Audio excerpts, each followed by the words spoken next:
नमो अरहन्ताणं नमो सिद्धाणं नमो आयर्याणं नमो उवज्जायाणं नमो लोये सव्वसाहूणम्।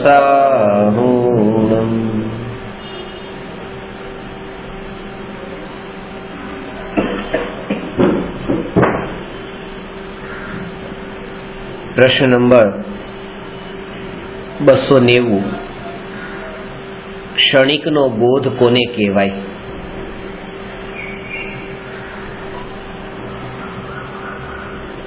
क्षणिक नो बोध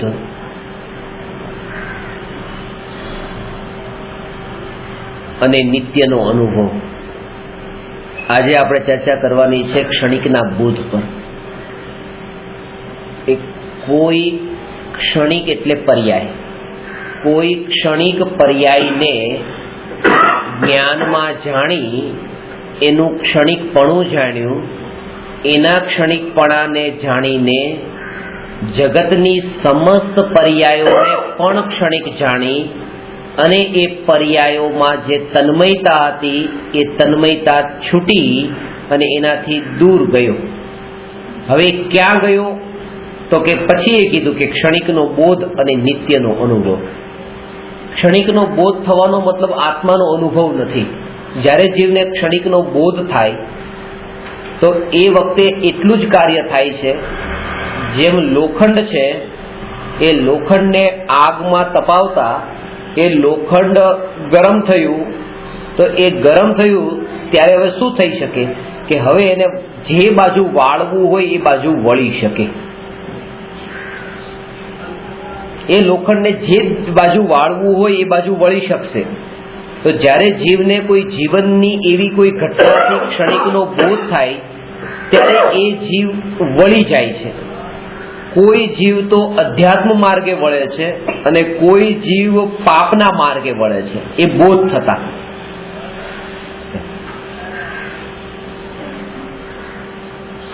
अने एवा घणा एवा कथबारू युग में कथानु युग में किस्साओ पण छे के जीवन में कोई एवी क्षणिक घटनानो बोध थयो के तरत ज वैराग्यना पंथे चाली गया।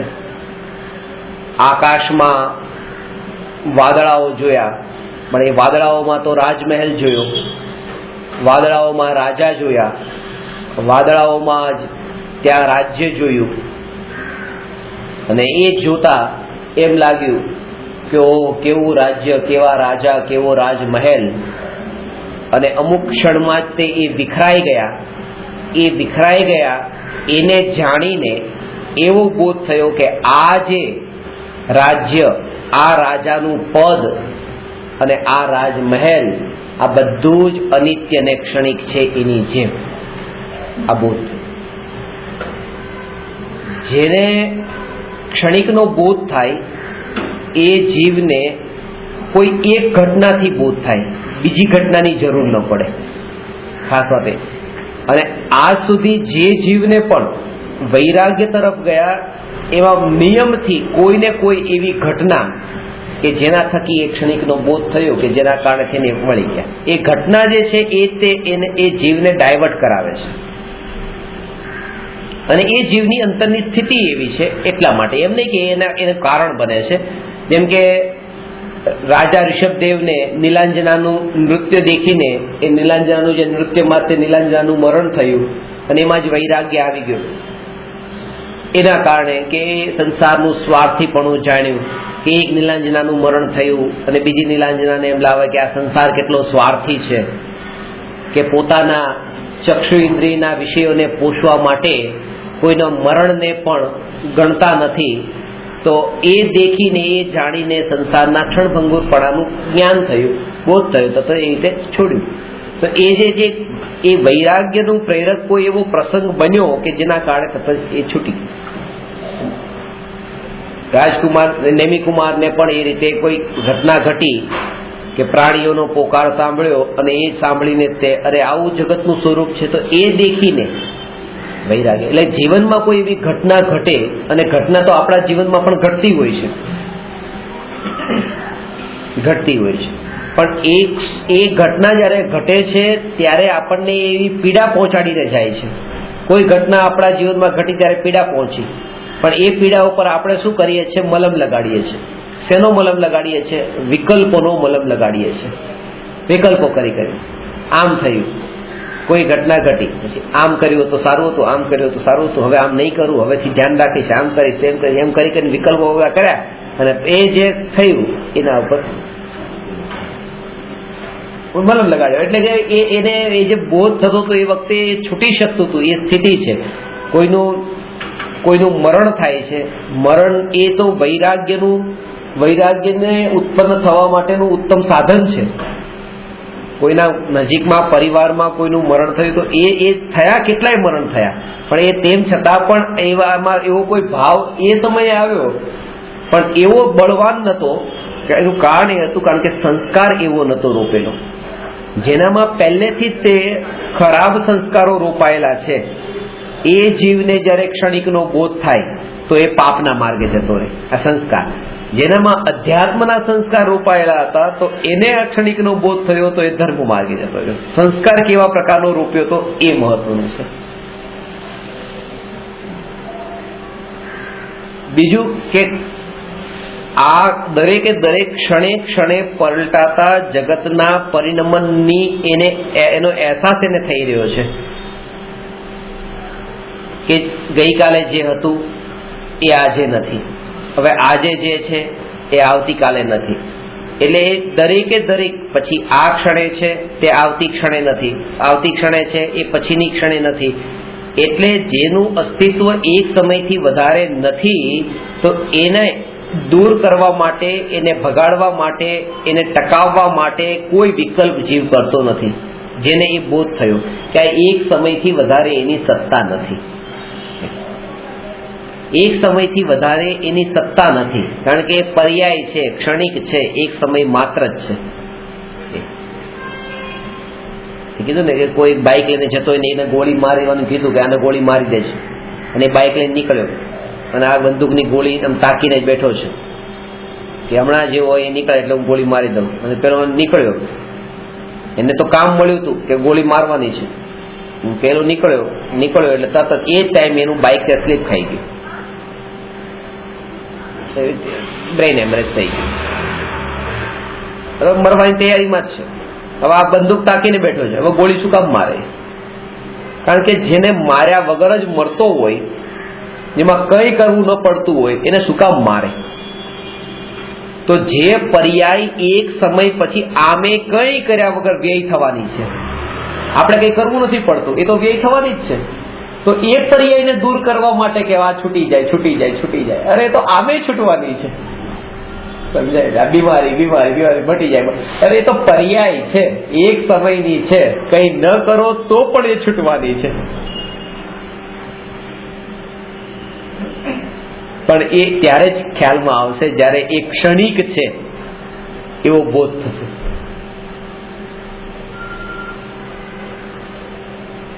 નિંદાના શબ્દો, પ્રશંસાના શબ્દો કાનમાં પડે છે તો એ સમયે પણ એ જાગૃતિ, આ પણ ક્ષણિક છે. આ ક્ષણિક, એ ક્ષણિક એને નિત્ય માન્યા છે એટલા માટે એ અસર થઈ ગઈ છે. એને નિત્ય માન્યા છે, એને એટલી મહત્તા આપી દીધી છે એટલા માટે. ક્યાંક ને ક્યાંક અસર થઈ છે, એ અસર થઈનું બીજું રૂપ છે. બે વાત કીધી, નિંદાના અને પ્રશંસાના. લોકમાં એ કહેવાય કે જેને નિંદા, હું તમારી નિંદા કરતો હોઉં તો તમે એમ કહો કે મારી નિંદા નહીં કરવાની, પણ હું તમારી પ્રશંસા કરતો હોઉં તો તમે કહો છો ને મારી પ્રશંસા નહીં કરવાની, સર મારી પ્રશંસા નહીં કરો. જે પ્રશંસાથી આટલો ડરે છે ને એ નિંદાથી પણ એટલો જ ડરે છે, કારણ કે એનું બીજું રૂપ છે. આ ડરનું જ બીજું રૂપ છે. નિંદાથી જે ડરતો નથી એને પ્રશંસાથી પણ ફરક પડતો નથી, કારણ કે એ જાણે છે કે નિંદનીય જે વચનો છે તે ક્ષણિક છે ને પ્રશંસાના વચનો પણ ક્ષણિક છે. હું નિત્ય છું. એને વચનોને એટલા નિત્ય માની લીધા છે, એટલા માટે જ તે કહે છે કે ના આ નહીં, એટલી પ્રાયોરિટી, મહત્તા આપી છે એટલા માટે.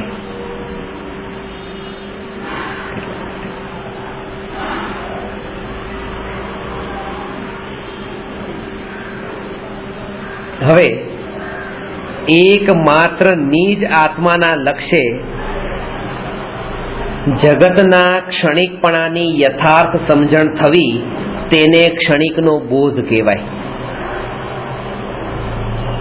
જગતના ક્ષણિકપણાની યથાર્થ સમજણ. એમ ન લાગે કે આવું જગત કેમ છે, આશ્ચર્ય ન થાય. જ્યાં સુધી જીવને આશ્ચર્ય થાય છે ત્યાં સુધી સમજવું કે હજુ એને જગતના સ્વરૂપનો પરિચય નથી. આશ્ચર્ય થાય કે પપ્પાએ દીકરા માટે કરોડો રૂપિયા કમાઈને મૂક્યા અને એ દીકરો પપ્પા માટે, પપ્પા બીમાર પડ્યા, દવાખાને લઈ જવા પડ્યા, તો એના માટે એવી રીતે કરોડ રૂપિયા ખર્ચવાના આવ્યા, તો દીકરો ખર્ચવા તૈયાર છે કે ઠીક છે પપ્પાએ આટલું આપ્યું છે તો આટલું કેમ નહીં કરીએ. પણ જેવા દવાખાને લઈ જતા હતા ત્યાં અધ વચ્ચે જ પપ્પા જતા રહ્યા અને સીધા બિલાડીમાં ગયા અને એ બિલાડી ઘરમાં આવીને 5 રૂપિયાનું દૂધ નહીં પીવરાવ્યું. તો કે અરે આણે આટલું બધું કર્યું, અને એ બિલાડી તરીકે એ આત્મા, પાછું ભાવ તો એને જ કર્યા હતા ને, એ જ આત્મા હતો ને, જે પપ્પાનો આત્મા, એ જ ભાવ કર્યા હતા એને કમાવાના, પાપના પોટલા બાંધનાર એ, અને એ જ તે આ બિલાડી તરીકે આવે છે. આને આશ્ચર્ય ન લાગે. જ્ઞાની કહે છે બરાબર છે, અમે કર્મ સિદ્ધાંતને સમજ્યા છીએ કે જે પાપના પોટલા બાંધ્યા હતા એનું આ ફળ મળ્યું છે કે અત્યારે પીવા દૂધ પણ મળતું નથી. આ એનું ફળ છે, એ પાપનું ફળ છે. કર્મ જે બંધ કર્યો હતો એ ઉદયમાં આવે છે. આમાં નવીનતા શું છે? આશ્ચર્ય નથી થતું. કોઈનું સ્વાર્થીપણું તમે જાણો તો એક સમય માટે પણ એમાં આશ્ચર્ય ન થાય કે અરે આ કેવા છે, આ કેવા છે એવું ન લાગે. સંસાર આવો છે, સંસાર આવો છે.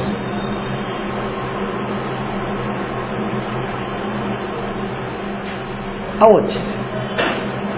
એક બેને મને ફરિયાદ કરી હતી એમની બેનપણીની કે મને બે દાગીના માંગ્યા જે યુનિક ડિઝાઇનના, એક વીટીની બહુ સરસ ડિઝાઇન હતી, એ ડિઝાઇન માટે મેં એમને કીધું એક દિવસ માટે મને એ વીટી આપો ને, મારે પણ આવી કરાવી છે.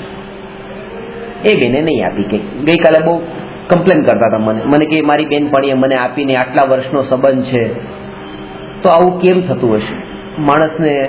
આ સંબંધ હોવા છતાં પણ એક રિંગ ખાલી એક દિવસ અને ચોખ્ખું મોઢા પર કીધું કે ના, આ તો અત્યારે ક્યાંય નથી આવી ડિઝાઇન, મારી બીજી આવી ડિઝાઇન કોઈને નથી કરવાની.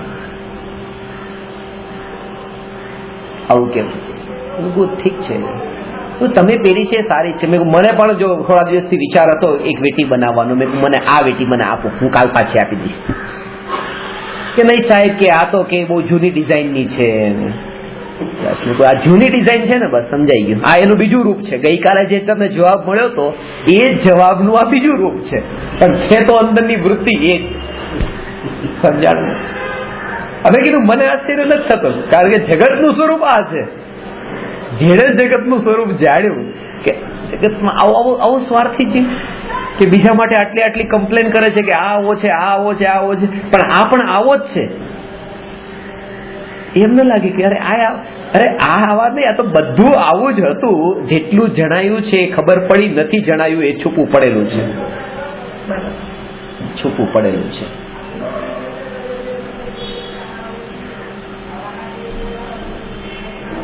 માતા પિતા તો બહુ સારા, માતા પિતા તો બહુ સારા, માતા પિતાને કોઈ ભાવ નહીં. માં તો બિલકુલ નિસ્વાર્થ ભાવના વાળી હોય. માં તો માં હોય, તમે કહેશો ને માં તો માં હોય, માં તો માં હોય. અરે ભક્તામળ સ્તોત્રમાં આવે છે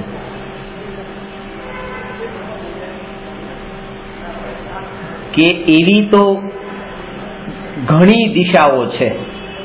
આમ આકાશમાં જોઈએ તો આ બાજુ આમ પૂર્વ તરફ આકાશમાં જોયું, પશ્ચિમ આકાશમાં જોયું, ઉત્તર, દક્ષિણ, 8 દિશામાં. એમ જ્યારે આકાશમાં જોઈએ છે તો એ 8 દિશામાં બધે દેખાય છે. એટલે કે તારાઓને જન્મ આપવા વાળી દિશા તો ઘણી છે. તારાઓને જન્મ આપનારી દિશાઓ તો ઘણી છે, પરંતુ સૂર્યને જન્મ આપનારી દિશા તો એક પૂર્વ જ છે. એ રીતે એવી તો ઘણી માં છે જે ઘણા પુત્રોને જન્મ આપે છે, પણ તીર્થંકરના જીવને જન્મ આપનારી માં તો આપ એક જ છે. હવે જે માં તો આવી કીધી કે માં તો નિસ્વાર્થ ભાવના વાળી છે. હવે તીર્થંકરની માં તો કેવી, તીર્થંકરની માં કેવી, એ તો એનાથી તો શું કેવી વાત. અને તીર્થંકરે કોઈ બીજી માને છોડીને વનમાં નતા ગયા, એ જ માને છોડીને ગયા. એનો મતલબ કે એમાં પણ સ્વાર્થ છે, એ જણાયું. વાત એ સમજવાની છે કે જગત, આખું જગત આ ક્ષણિક છે, સ્વાર્થથી જ ભરેલું છે. જ્યાં સુધી આ બોધ નહીં થાય ત્યાં સુધી એને વળગવાનું છૂટશે નહીં. એ તો દુઃખિત થશે. જાણી લે, સમજી લે.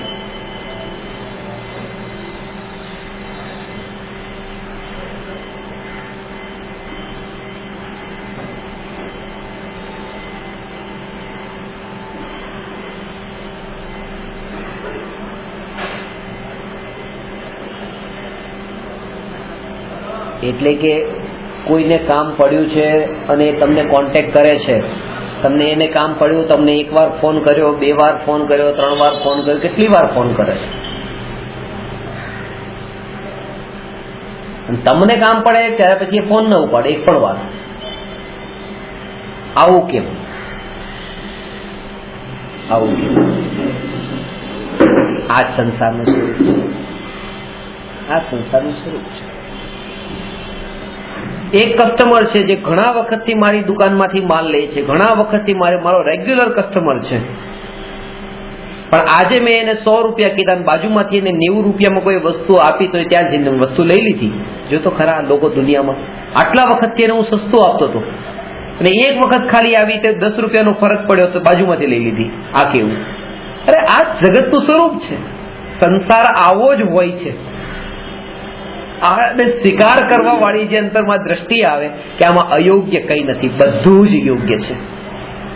અયોગ્ય વાળી જે દ્રષ્ટિ જે છે, અયોગ્ય વાળી દ્રષ્ટિ છે, એના કારણે જગતમાં અયોગ્ય પણ લાગે છે. આ અયોગ્ય, આ બરાબર ન થયું, આ બરાબર ન થયું.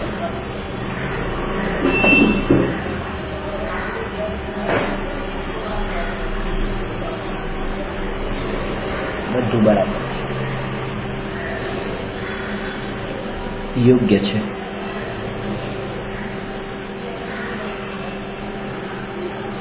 પંચમ કાળ છે.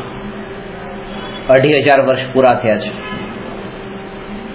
તો પંચમ કાળમાં 2500 વર્ષ પછી ભરત ક્ષેત્રમાં આ ભૂમિ પર આમ જ હોય, આમ જ હોય. એનો જો સ્વીકાર થાય તો આ લોકો ધર્મના નામે આમ કેમ કરે છે, જગતમાં ધર્મને લોકો ઊંધો કેમ સમજે છે, ધર્મની ખોટી વ્યાખ્યાઓ કેમ કરી નાખી છે, ધર્મનું આવું નિરૂપણ કેમ કરે છે, આ કોઈ વિકલ્પ ન થાય કે આ કાળમાં આ ભૂમિ પર આ ક્ષેત્ર પર અહીંયા આવા પ્રકારે જ હોય આમાં. અને એ જ કારણ છે કે કૃપાળુદેવ કે પંડિત ટોડરમલજી, ગુરુદેવ કે દરેક એ મહાપુરુષોના જીવનના કાળે એવા બીજા પણ સાથે સાથે એવા મતો પણ હતા, પણ તેમ છતાં પણ નિષ્પક્ષ ભાવે, સહજ ભાવે મતાંતરનો ભેદ રાખ્યા વિના કૃપાળુદેવે તો કેટલું જોર આપ્યું છે. અધ્યાત્મ સ્ટડી સર્કલમાં આ સૂત્ર લખેલું હોય છે, શ્વેતંબર દિગંબર આદિ મટીને જૈન બનો. મને ઘણા વખતથી એ સૂત્ર ખૂંચતું હતું. શ્વેતંબર નહીં રહો તમે, અને દિગંબર પણ નહીં રહો. કેટલો આ વિતરાગ સ્વરૂપ, વિતરાગી ભગવાન દ્વારા પ્રરૂપિત, કેવળી ભગવાન દ્વારા પ્રરૂપિત ધર્મને કેટલો મર્યાદામાં, લિમિટમાં બાંધી દીધો. કારણ કે શ્વેતાંબર એક મત છે, દિગંબર પણ એક મત છે, તો પછી આ જૈન પણ શું થયો? જૈન અને અજૈન. જૈન પાછું બીજો એક પક્ષ બોલે અજૈન, એટલે જૈન બનો એટલે પાછા તમે એકમાં અટકીને રહો. તમે ભગવાન આત્મા માત્ર છો, ન્યાયક માત્ર છો, જીવ માત્ર છો, અને જીવ છો તો જીવની જેમ જીવનને જીવો, જીવને યોગ્ય. અને આ દ્રષ્ટિ જેનામાં આવે છે એ પરમ દશાને પ્રાપ્ત કરે છે, નહીં તો પરમ દશા પ્રાપ્ત નથી થતી. એટલા માટે જ તે કે જ્યાં ભેદનો ભાવ ઉભો છે ત્યાં જ આ હાથ જોડવાનો ભાવ છે. હાથ જોડવાનો ભાવ આ જે સ્થિતિ બતાવે છે કે સામે જે છે એ મારાથી ઊંચા છે, એટલે જ આ હાથ જોડ્યા છે. ને આ જે છે એ બતાવે છે કે સામાવાળા છે એ મારાથી નીચા છે, એટલે આશીર્વાદ વાળી. મહાવીર ભગવાન જે જિનાલયમાં બિરાજમાન છે એમની પ્રતિમા તમે જો હાથ જોડેલી નથી અને આશીર્વાદ આપે એવી પણ નથી. કારણ કે જ્યારે કોઈ મોટો નહીં તો હાથ કોને જોડું, કોઈ નાનો નહીં તો આશીર્વાદ કોને આપું. કોઈ મતમાં ને કોઈ ભેદમાં જે અટક્યા નથી ને એ અભેદમાં ગયા, એ પરમ તત્વને, એ પરમાત્મા તત્વને, પરમાત્મા પદને પ્રાપ્ત થાય.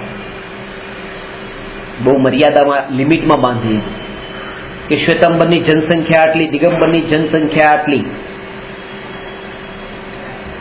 એટલા માટે આ બહુ સમજવા જેવું છે. આ જૈન ધર્મ જે છે ને, જૈન ધર્મ એ બોલીએ ત્યારે આપણે ખાલી લિમિટમાં જૈન કહેતા, પાછો હિન્દુ મુસ્લિમ એ લક્ષમાં આવે. એટલા માટે તમે માંગલિક ને સૂક્ષ્મતાથી તમે જો સાંભળ્યું હોય ને અભ્યાસ કર્યો હોય તો એમાં પણ એ નથી બતાવ્યું. જૈન ધર્મ એનું રહસ્ય છે. અર્હંતા મંગલમ, સિદ્ધા મંગલમ, સાહુ મંગલમ, કેવલી પડતો ધમ્મો, કેવલી ભગવાન દ્વારા પ્રરૂપિત ધર્મ. બસ કેવલી ભગવાન દ્વારા પ્રરૂપિત ધર્મ. આમાં એમ નહીં કે જૈન ધર્મ, નહીં તો પાછો અજય ઉભો થાય. અને કેવળી ભગવાન દ્વારા પ્રરૂપિત જ્ઞાની, કેવળ જ્ઞાની પરમાત્મા દ્વારા, પરમાત્મા એ પ્રરૂપિત ધર્મ મંગળ, એ જ ઉત્તમ અને એની શરણ લેવાની છે. કારણ કે હવે મુસ્લિમ બાર ઉભો રહી જશે કે મટીને જૈન બનવાનું છે.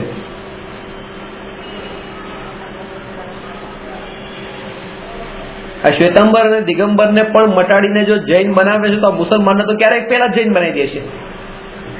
કારણ કે એના અંદરના પણ આટલું બધું કે છે તો મારાને તો પેલા અંદર આવવા માટે આ કહેશે કે ભાઈ પેલા તમે બની જાઓ. જીવ છે તો જીવની જેમ. અને કારણ કે રસ્તા ઉપર કોઈ માણસ તરસ્યો હશે, ભૂખ્યો હશે, તો એના માટે તમને આ વિકલ્પ થોડો કે પૂછશો કે શ્વેતાંબર છે કે દિગંબર છો, જૈન છો કે અજૈન છો. તો જીવ માત્રની પીડા દેખાણી. જીવ છે, જીવ છે, અને એનું પ્રયોજન પણ નથી ત્યાં કે એ પછી કયો જીવ છે, શું છે, હવે નામ પણ આપણને નથી આવડતા. નાના જીવ જંતુ છે, સૂક્ષ્મ કીટાણુ છે, જેના નામ પણ આપણને ન આવડતા હોય. પણ આપણે જોયું કે અહીંયા એક નાનું જીવડું અહીંયા આવી ગયું જેનું કઈ ખબર નથી એ કઈ જાતિનું છે, કયા ગ્રુપનું છે, એનું કેવું છે, ક્યારે જન્મ્યું, ક્યારે મરશે, એમાં શું છે, પણ એ જીવ માત્ર દેખાતા તો આપણે એને હાથમાં લઈને એક બાજુ એ રાખીએ છીએ કે જે હિંસા ન થઈ જાય. કારણ કે ભેદનું પ્રયોજન નથી ત્યાં ભેદનું પ્રયોજન નથી, ત્યાં માત્ર જીવ રૂપે જ આપણે એને જોઈએ. તો જેમ એને જીવ રૂપે જોઈએ છે એવી જ રીતે દરેક જીવને એ જીવ માત્ર રૂપે જોવે અને આ જે બારમાં એની બધી વૃત્તિઓ ઉછળે છે એને સંસારનું સ્વરૂપ જોવે, બેને જુદું પાડી દે. દાઉદ ઇબ્રાહીમની હત્યાના ભાવ જે છે એ સંસારનું સ્વરૂપ છે અને ન્યાયક ભાવ તો એનો એ જ છે જે પરમાત્મા છે. આ બે એક જ રૂપે જોવે. કોને ગમે છે? કોને ગમે છે? કોઈને નથી ગમતું કે હું કોઈની હત્યા કરું. એ તો એવો જ છે, એના ઉપર ભરોસો મૂકવા જેવો નથી કે એ હત્યા કરી દે.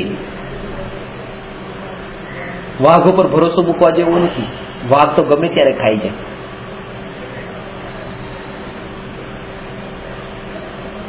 પણ એવા વાઘના ને સિંહના કે જે એના બચ્ચાઓને જે એમને ચાટતા હોય છે, વળગતા હોય છે, રમતા હોય છે, કેટલી આત્મીયતા, કેટલો પ્રેમ છે. કોણ કે છે ખાઈ જશે? કોણ કે છે એનામાં કરુણા નથી? કોણ કે છે એનામાં રાગ નથી, પ્રેમ નથી?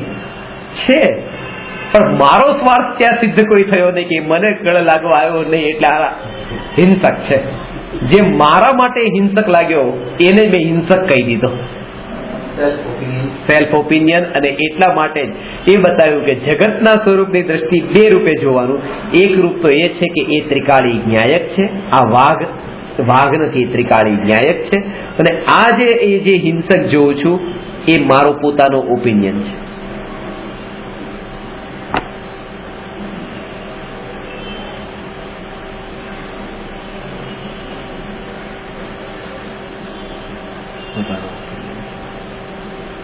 એનામાં પણ છે, એના પણ રાગ છે. એ રાગનો ભાવ નથી એવું ક્યાં છે? કારણ કે ના, એક જીવ તો એવો છે સાપ કે એ તો એના બચ્ચાને પણ ન છોડે, બચ્ચાને ન છોડે.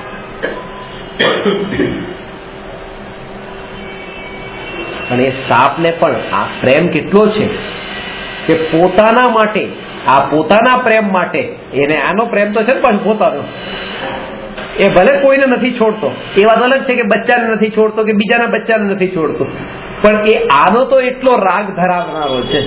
એટલે જેના માટે આપણો એક જ ઓપિનિયન છે કે તો આવો જ છે. જૈન દર્શનમાં એ જકારને છોડવાનું કહ્યું છે, જકાર નહીં જોઈએ. જ્યાં જકાર આવી ગયો ત્યાં પોતાનો કોઈ એક વ્યક્તિગત ઓપિનિયન આવી ગયો, ત્યાં જકાર નહીં. એ આમ પણ છે, જગતનું સ્વરૂપ આમ પણ છે, એ હત્યારો તો છે, એ ન્યાયક ભાવ પણ છે, ન્યાયક ભાવ પણ છે. ઘણાએ મને કીધું છે પ્રવચનની અંદર કે ક્યાં એનું નામ લઈને ક્યાં ન્યાયક ભાવ કહો છો? હજી કોઈ બિચારો આમ સાધારણ કોઈ બીજા કોઈ હોય કે અહીંયા કોઈ લડાઈ ઝઘડા કરવા વાળા હોય એને ન્યાયક ભાવ બોલો, પણ આટલી મોટી હત્યાઓ જેને કરી, આવા તોફાનો કરાવરાવ્યા, એને ન્યાયક ભાવ? 7મા નરકમાં સડતા નારકીઓને ન્યાયક ભાવ કયા? નિગોદમાં 18 વાર શ્વાસોશ્વાસના કાળમાં જન્મ મરણ કરતા એને ન્યાયક ભાવ કયા? તો આ તો શું છે? ન્યાયક ભાવ માત્ર છે. લાભ એ ખબર પડે અંતરમાં કે લાભ એને કોઈને નથી, આનો લાભ પણ મને છે અને નુકસાન પણ મને છે. હત્યારો જોઉં છું તો મને જ નુકસાન છે, ન્યાયક ભાવ જોઉં છું તો મને જ લાભ છે. એ પોતાનું જ જો દ્રષ્ટિમાં લે તો હવે એ ભાવ નહીં આવે કે હું એને મોટો શું કામ જાણું, એ મોટો થઈ જશે તો અરે મોટો નહીં, એનાથી હું મહાન થઈ રહ્યો છું. કારણ કે એ સમયે જે પોતાની પરિણતિમાં જે દ્રષ્ટિ આવી, એવી દ્રષ્ટિ આવી કે આ ન્યાયક ભાવ માત્ર. આનાથી આ જે પોતાની પરિણતિમાં જેટલી નિર્મળતા, શુદ્ધતા, એ ઉત્કૃષ્ટતા જે આવી છે એના બળ પર પોતે એટલો ઉપર આવ્યો છે.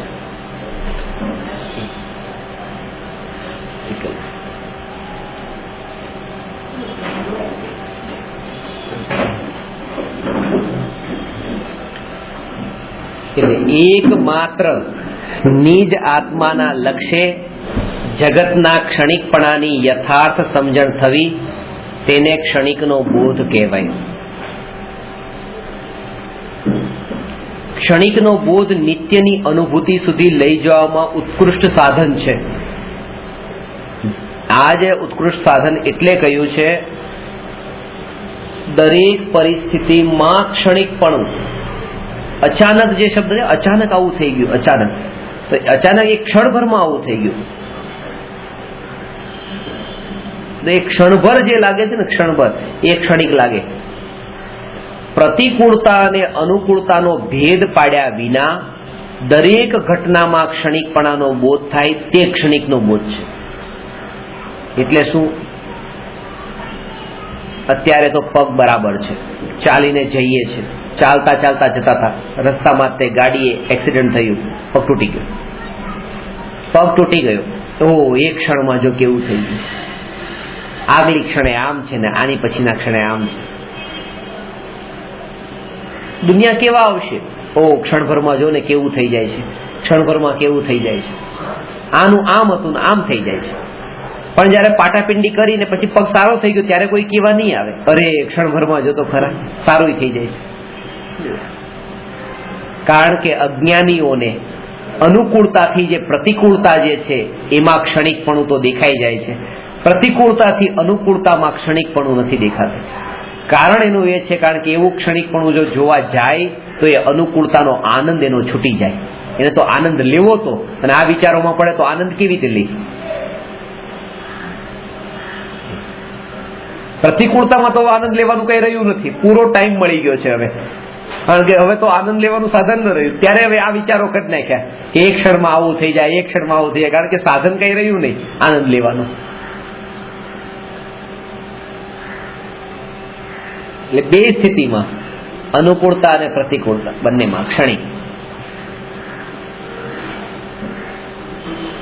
એક એક ક્ષણે ક્ષણે વર્તમાન પર્યાયમાં, આગલી પર્યાયના વિચાર નહીં, આ જ ક્ષણિક છે. એટલે ભવિષ્ય જે છે આ વર્તમાનમાં જે આ વિકલ્પ જે થયા છે, આ વિકલ્પ પણ વર્તમાન પર્યાયમાં છે, પણ વર્તમાન પર્યાયમાં થતા વિકલ્પને પણ એક ક્ષણિક જાણીને એને એટલી પ્રધાનતા ન આપે. આપણે કાલનું જે કામ છે એ કામ આજે કરવાની કોશિશ કરીએ તો એ યોગ્ય નથી. કાલનું કાલ ઉપર છોડી દો ને, એના વિકલ્પો અત્યારે નહીં કરો, એના વિકલ્પો અત્યારે નહીં કરો. કાલનું કામ આજે કરવાના વિકલ્પો નહીં કરો. ટ્રાવેલિંગ કરવાનું છે 1 મહિના પછી, વિકલ્પ આજથી શરૂ કર્યા. તો કોઈ એમ કે આવતીકાલે આપણે બહારગામ જવું હોય અને આજે આપણે ટિકિટ બુક કરાવીએ તો કાલનું કામ આજે કર્યું કે નહીં? નથી કર્યું, કારણ કે ટિકિટ બુક કરવાનું કામ તો આજનું જ હતું. કાલનું કામ તો આજે ત્યારે કર્યું કહેવાય કે જો આજે આજે ટ્રેનમાં બેસી જાય તો. એટલે જે સમયે જે કાર્ય થાય છે, ભવિષ્યમાં નથી જવાનું, વર્તમાનમાં જે કાર્ય યોગ્ય છે એ થાય, પણ એમાં પણ ભેદ જ્ઞાન કરતા આ ક્ષણિક છે, આ ક્ષણિક છે એ રૂપે આગલા પર્યાયનો વિચાર. અને એટલા માટે તે સાધુનું જે વિહાર છે એ આહારના નિયમ ને વિહારના નિયમ એક સમાન બતાવ્યા ને, એના કારણે આહાર ને વિહાર બંનેમાં રાત્રિ ભોજનના ત્યાગ માટે સૂર્યોદય થયાના અંતર્મુહૂર્ત પછી અને સૂર્યાસ્ત થયાના અંતર્મુહૂર્ત પહેલા, સૂર્યોદય થયાના અંતર્મુહૂર્ત પછી ભોજન પ્રારંભ થાય. એટલે સૂર્યોદય થયો 7 વાગે તો 7:48 પહેલા તો એ ભોજન એટલે નવકાશિત ન કરે, અને સૂર્યાસ્ત થવાનો હોય 6:48 તો 6 વાગ્યા પહેલા તો એ ભોજન બંધ થઈ જાય. એ બરાબર છે, એ સાચું રાત્રિ ભોજન ત્યાગ છે. એવી રીતે વિહારનું પણ એ છે કે સૂર્યોદય થયો એના અંતર્મુહૂર્ત પછી જ વિહાર શરૂ થાય, અને સૂર્યાસ્ત થાય એના અંતર્મુહૂર્ત પહેલા તો એ વિહાર રોકાઈ જાય.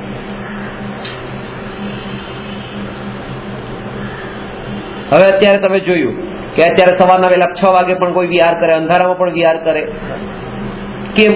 તો કે ભાઈ એટલી જગ્યાએ દૂર જવાનું છે કે પહોંચાય એવું નતું, કે આજે ને આજે ત્યાં પહોંચવાનું હતું, વચ્ચે પછી કોઈ એવો આશ્રય નથી, એટલે ત્યાં જ્યાં આશ્રય જ્યાં છે ત્યાં પહોંચવા માટે થઈને થોડું વહેલા નીકળવું પડ્યું.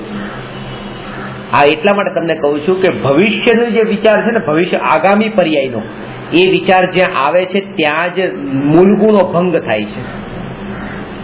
સાધુનો નિયમ શું હોય છે ખબર છે? સાધુનો નિયમ છે વિહાર કરવાનો.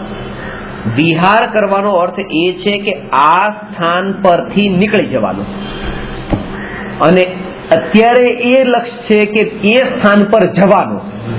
બેમાં કેટલું પહોંચવાનું, ત્યાં તો એટલું જ માત્ર પ્રયોજન હતું કે અહીંયા રાગ ન થઈ જાય, દ્વેષ ન થઈ જાય, એટલે અહીંથી ઉભા થઈ નીકળી ગયા. નીકળીને પછી બીજી જગ્યાએ નીકળી ગયા. મનમાં પણ એવી રીતે થાય છે, એક ઝાડથી બીજા ઝાડ જતા રહ્યા, એક જગ્યાથી બીજી જગ્યાએ જતા રહ્યા. એટલે એક સ્થાન પર રાગ ન થઈ જાય, દ્વેષ ન થઈ જાય, એટલે એ સ્થાન પર ન રહેવું. પહોંચવાનું લક્ષ્ય નથી હોતું. અને બીજું કે જે ભવનો નતા એ વખતે, કે ભવનોમાં રહેવાનું હોય કે કોઈ બિલ્ડિંગમાં રહેવાનું હોય કે જેના કારણે થઈને એ દૂર પડે નજીક હોય એવા ભેદ હોય. એ તો વનમાં છે, જ્યાં થયું ત્યાં રોકાઈ ગયા. વન છે, ગુફા છે, પહાડ છે, જંગલ, તો એવા સ્થાન ઉપર સહજ. એટલે ભવિષ્યની પર્યાય જે છે એ આગામી પર્યાયનો વિચાર નહીં. ક્ષણિકનો બોધ એટલે આ ક્ષણ પૂરતો જે વિચાર, બસ આગળનું કંઈ નહીં. અને આ ક્ષણમાં પણ એ જે ક્ષણિક જે છે એને પણ જુદું જાણીને એનાથી જુદો જ્ઞાયક નિત્ય તે હું એવું ભેદ જ્ઞાન. ક્ષણિકનો બોધ થતા જગતના સમસ્ત પર પદાર્થથી જીવ ઉદાસીન થાય છે, ઉદાસીન થાય છે.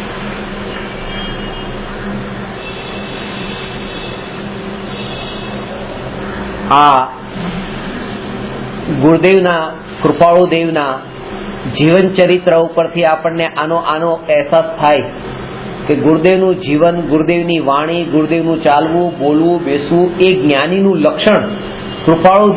કૃપાળુદેવનું જીવન એ અપૂર્વ અવસરના પદો ઉપરથી ખબર પડે, આત્મસિદ્ધિની ગાથાઓ ઉપરથી. તો એ લાગે કે એ જ્ઞાનીઓનું જે અંતરનું જે પરિણતિની જે નિર્મળતા પ્રગટ થઈ હતી, જ્ઞાનીઓનું જીવન એવું હોય કે અંતરમાં પ્રગટ થયેલી ઉદાસીનતા બહારમાં સહજ વ્યક્ત થાય. સહજ.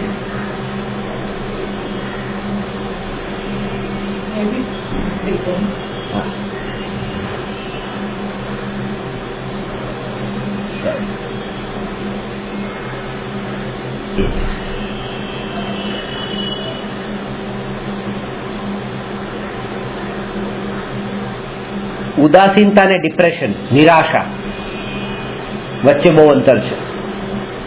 નિરાશ નથી થવાનું. નિરાશામાં અને ઉદાસીનતામાં અંતર છે. આશા હતી અને આશાની પૂર્તિ ન થઈ એ નિરાશા છે, અને આશા જ નથી અને જગતને જેમ છે તેમ જાણે છે, આ ઉદાસીનતા છે. ઉદાસીન આમ જોઈએ તો એક વ્યક્તિ બિલકુલ નિરાશ થઈને બેઠો હોય અને જ્ઞાની પણ ઉદાસીન થઈને બેઠા છે, પણ બંનેમાં આ ફરક છે. એકને તો આશા હતી અને પૂર્તિ નથી થઈ એની આ સ્થિતિ છે, અને ત્યાં આશા જ ન રહી અને હવે જગતને જેમ છે તેમ જાણે છે, એ ઉદાસીનતા છે. સહજ જીવન છે.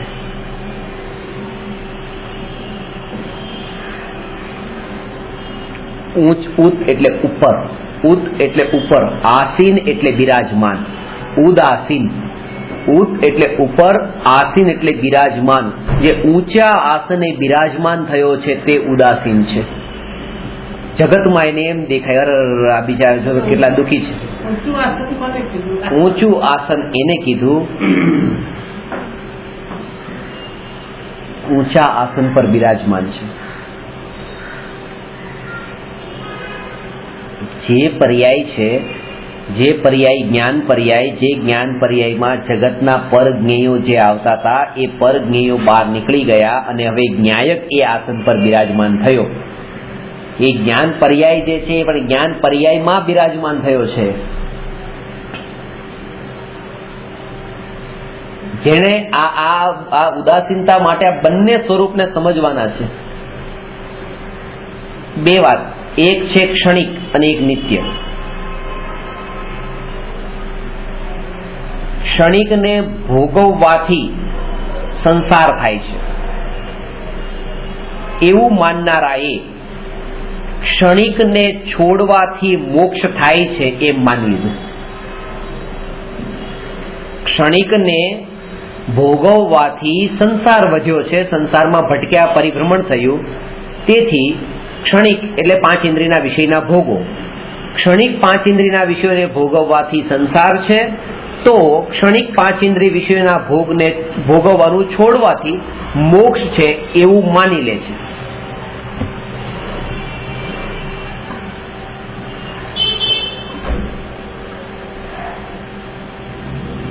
પણ અહીંયા એ વાત બતાવે છે, ક્ષણિકને ભોગવવાનું ફળ પણ ક્ષણિક છે અને ક્ષણિકને ભોગવવાનું છોડવાનું ફળ પણ ક્ષણિક છે. ક્ષણિકને ભોગવવાનું ફળ નરક અને નિગોદનું ક્ષણિક પર્યાય છે અને ક્ષણિકના ભોગોને છોડવાનું ફળ સ્વર્ગાદી દેવાદી ગતિરૂપ ક્ષણિક પર્યાય છે. ક્ષણિકના ભોગને ભોગવીને કોઈ મોક્ષે જેમ જતું નથી એમ ક્ષણિકના ભોગોને છોડવાથી પણ કોઈ મોક્ષે જતું નથી. નિત્ય આત્માની અનુભૂતિના બળે જીવ મોક્ષે જાય છે.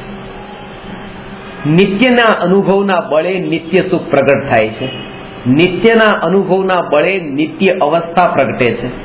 એ અપેક્ષાએ એ વાત બતાવી કે ક્ષણિકના ભોગોમાં જે અટકતા નથી ને છોડી દે છે, એ પણ બીજી અપેક્ષાએ તો કે આ અટકેલા જ છે, કારણ કે ગ્રહણમાં અટક્યા હતા પેલા, હવે ત્યાગમાં અટક્યા છે.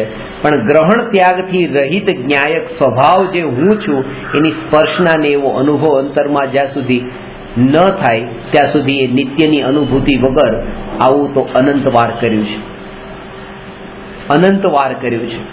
કૃપાળુદેવે આ વાક્ય લખ્યું છે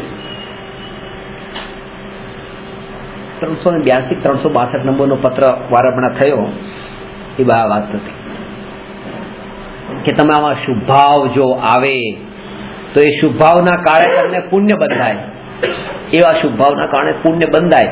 અને પુણ્ય બંધાયમાં આ શબ્દ વાપર્યો છે, મહાત્માનો યોગ થાય. શુભ ભાવ ભાવ્યા ભગવાનની ભક્તિના, ગુરુ પ્રત્યેનો મહિમા ભાવ તમે કહો છો મને બહુ મહિમા ભાવ ગુરુનો મહિમા ભાવ બહુ હતો. ગુરુનો તો આદર હોવો જોઈએ, ગુરુનો આદર હોવો જોઈએ. ગુરુ બેઠા હોય ને આપણે એ જે આસન પર બેઠા હોય એ આસન પર આપણે બેસવું કેવી રીતે?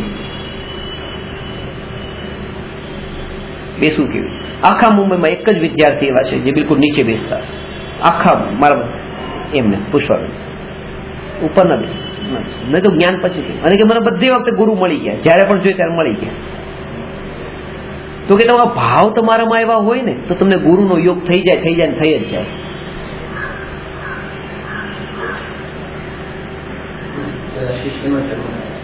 પેલા શિષ્યનો જન્મ થાય. હવે બીજો સમર્પણ ભાવ. હવે ખાસ વાત એ સમજવાની છે કે સમર્પણ ભાવ વાળા શિષ્ય જગતમાં કેટલા છે. સમર્પણ જોઈએ, સમર્પણ.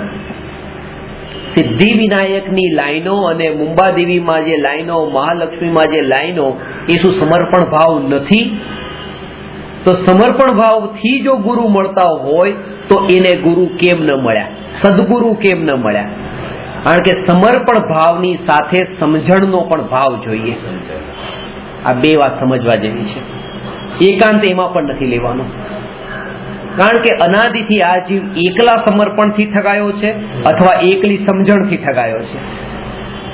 સમજણ બસ મને ખબર છે ગુરુ કોને કહેવાય, બધું ગણિત ગણે છે પણ સમર્પણ નથી. અને ક્યાંક તો સમર્પણ જ કર્યું પણ ત્યાં સમજણ નથી. કોણ ગુરુ, કોણ કુગુરુ, કોણ સાચા દેવ, કોણ કુદેવ, કોણ વિતરાગી, કોણ રાગી. સમજણ અને સમર્પણ એ બંને જોઈશે. સમજણ એટલે જાણીને સમર્પણ ભાવ, અને ત્યારે જ થાય છે. જાણ્યા વગરનું સમર્પણ તો બિલકુલ અજ્ઞાનતા અને મૂર્ખતા છે કે દુકાનમાં ગયા ને વસ્તુ જે છે વસ્તુ સમજતા તો નથી કે આ કઈ કંપનીની છે, શું છે, કેમ છે, અને આના ફટાફટ એને 10,000 રૂપિયા આપવા તૈયાર થઈ ગયા. લો, પણ આ 10,000 રૂપિયા, આ ઘડિયાળ 10,000 રૂપિયાની છે, એને યોગ્ય છે કે નહીં એની પૂરી સમજણ જેને હોય અને ત્યાં સમર્પણ ભાવ થાય તો બરાબર છે. પણ આમનામ 10,000 રૂપિયા આપીને આવતો રહે તો એ સમજણ વગર એ ઠગાવાના ડગલે પગલે ચાન્સ છે. આજ સુધી આવું થઈ ચૂક્યું છે, એક વાર નહીં અનંત વાર.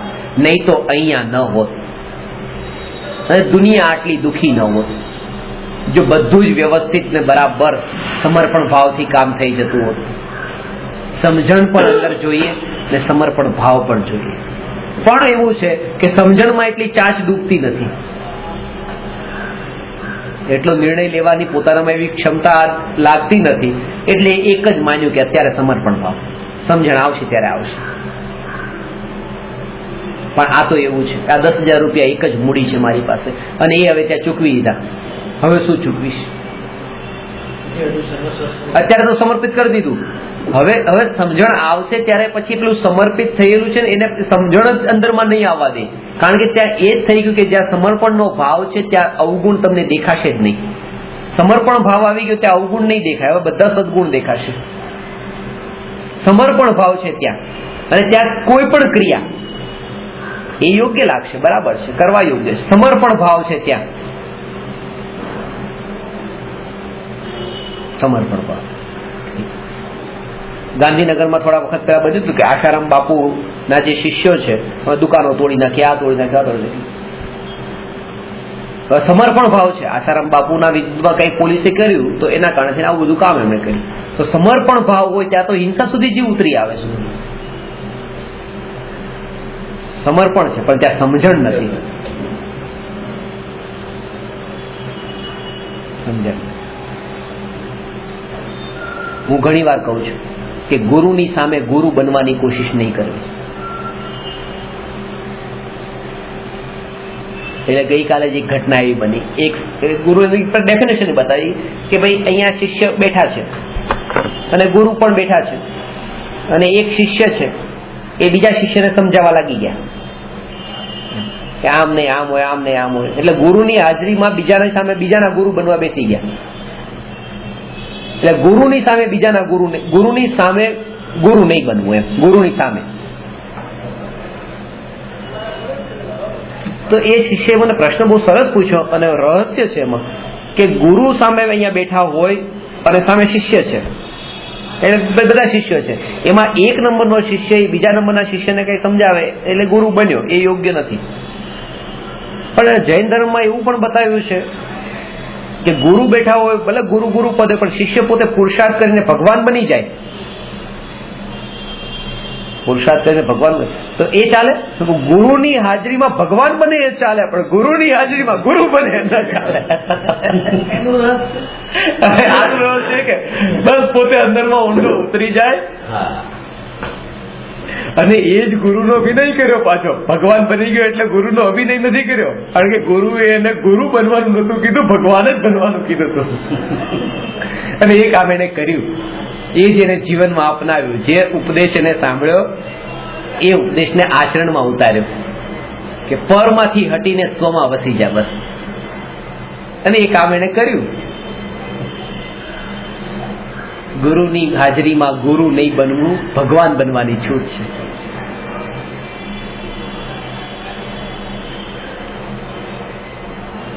સમર્પણ થઈ ગયું એની વાત માની. તો એમાં પત્રમાં જ કૃપાળુદેવે લખ્યું છે કે પુણ્ય બાંધ્યા શુભ ભાવથી એને આગળ જતા આ શબ્દો આપણે મહાત્માનો યોગ થાય અને એના કારણે પછી જીવ એ પામે. આ કથનનો ઊંધો અર્થ, જ્ઞાનીના વચનોના આશયને એટલું ઊંધું અર્થઘટન જે થયું છે એના કારણે જ તે આ રીતે થયું. કારણ કે એમાં એકાંત વાળી દ્રષ્ટિ લઈ લીધી, એકાંત દ્રષ્ટિથી કે ભાઈ મહાપુરુષોનો યોગ થશે, મહાપુરુષો મને પમાડી દેશે, મહાપુરુષો પમાડી દેશે. પણ ત્યારે એ વિચાર કરે કે મહાપુરુષ તીર્થંકર જેવા મહાપુરુષ પણ ન પમાડી શક્યા, તો આ મહાપુરુષ જે સદગુરુની મહિમા બતાવે કે ગુરુનો યોગ થાય, એ ગુરુ મને ક્યાં પમાડવાના છે? જીવ એમાં એને પામવું હશે તો પોતે પામશે પુરુષાર્થથી. બીજાના પગે ચાલીને મારે નથી જવાનું, મારે મારા પગે ચાલીને જવાનું છે. ગુરુના પગ મને કામમાં નહીં આવે, મારા પગ કામમાં આવવાના છે. ગુરુ તો ચાલતા હશે એ જોઈને જ તે કે આયા આવે પાછળ પાછળ મારે ચાલવાનું છે, ગુરુને ફોલો કરવાના છે. જે માર્ગે ગુરુ ચાલે છે એ માર્ગથી પાછળ પાછળ આપણે ચાલીએ છીએ. પણ એ તો લઈને પણ જતા નથી. ને આ જો થઈ શકતું હોત તો તીર્થંકર પ્રકૃતિ તો ક્યારે કેવી રીતે બંધાણી હતી? આ ભાવથી જ બંધાણી હતી. બધા જીવ પામે, બધા જીવ પામે, બધા જીવ પામે, એ ભાવથી તીર્થંકર પ્રકૃતિ બંધાણી હતી. તો જયારે એ દિવ્ય ધ્વનિમાં ઉપદેશ આવ્યો ત્યારે તો પછી એ ફળી જવી જોઈએ અને ભગવાન પમાડી દેવા જોઈએ. ભગવાન પોતાના મા બાપને પણ ન પમાડી શક્યા તો બીજાને શું પમાડે? તીર્થંકરનો જીવ પોતાના મા બાપને પમાડી શકતો નથી તો મહાપુરુષો એ શિષ્યને કેવી રીતે પમાડે? જ્યાં સુધી શિષ્યમાં સમર્પણનો ભાવ નથી અને સમજણ નથી, બે વાત નથી, ત્યાં સુધી એ નહીં પામે. પહેલા જોશે સમજણ ને પછી જોશે સમર્પણ. સમજણ જ્ઞાનનું નામ છે, સમર્પણ ચારિત્રનું નામ છે. જાણે તો સમર્પણ કરે, જ્ઞાન વગર અંદરમાં સમર્પણ કરે કેવી રીતે? જાણ્યું કે આ વસ્તુ આટલી મૂલ્યવાન છે, આની કિંમત આટલી વર્થ છે કે આ 10,000 રૂપિયાની ઘડિયાળ છે, તેથી શિક્ષો ચૂકવવા તૈયાર છે. જાણ્યું પૂરું સ્વરૂપ તો સમર્પણ ભાવ આવે. પણ ખરેખર આ વાક્ય એટલા માટે જીવને રૂચી જાય છે કે મહાપુરુષોનો આશ્રય લેવાથી બસ પામશે. એકાંતમાં બેસીને સૂક્ષ્મતાથી વિચાર કરશો ને તો તમને એ વાતનો અહેસાસ થશે કે આમાં આપણે બીજું કંઈ નથી કરતા, પોતાની પર ઉપર આશ્રિત રહેવા વાળી જે વૃત્તિઓ અનાદિની છે એને જ તે ડાયવર્ટ કરી છે. પરના વિના મારું અસ્તિત્વ નથી, પર વગર મારી સત્તા નથી, પર વિના જીવન કેમ ચાલે? બસ એટલે પર તો જોઈએ. પરને હું કેમ છું? પત્ની પત્ની પત્ની પત્ની પત્નીની એટલી ગુલામી, સ્વતંત્રતા નહીં, એટલી બસ પત્ની એમ કે આમ કરું, આ કરું, આમ કર, આમ કર, આમ કર, આમ કર, બધું કરે. ગુરુએ આવીને કીધું આ ક્ષણિક છે ભાઈ, આ ભવ પર્યંત છે અને અમુક સમયનું આયુષ્ય છે. બિલકુલ વીજળીના પલકારા જેવો આ મનુષ્ય ભવ છે. ચેતી જા, ચેતી જા એમ કરીને સમજાવ્યું.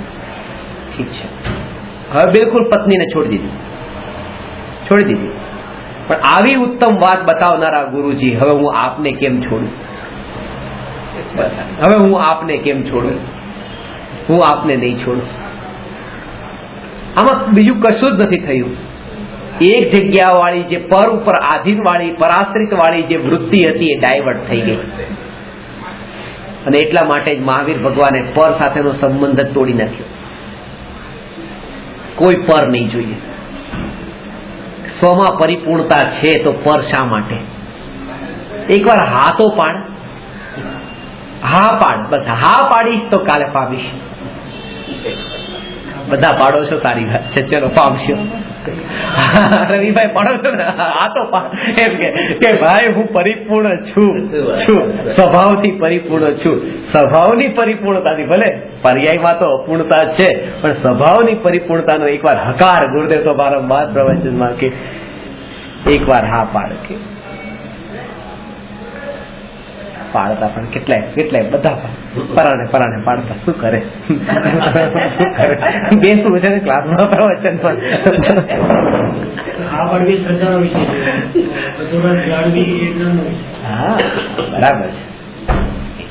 અંદરમાં એટલો નિર્ણય તો દ્રઢ થયો છે જીવનો. એ નિર્ણય તો એનો દ્રઢ થયો છે કે આ જ્ઞાયક ભાવથી પરિપૂર્ણ તત્વ છું, અધૂરાપણું નથી. જે ના બળે એ 23 માંથી એક પણ તીર્થંકર ન પામ્યા.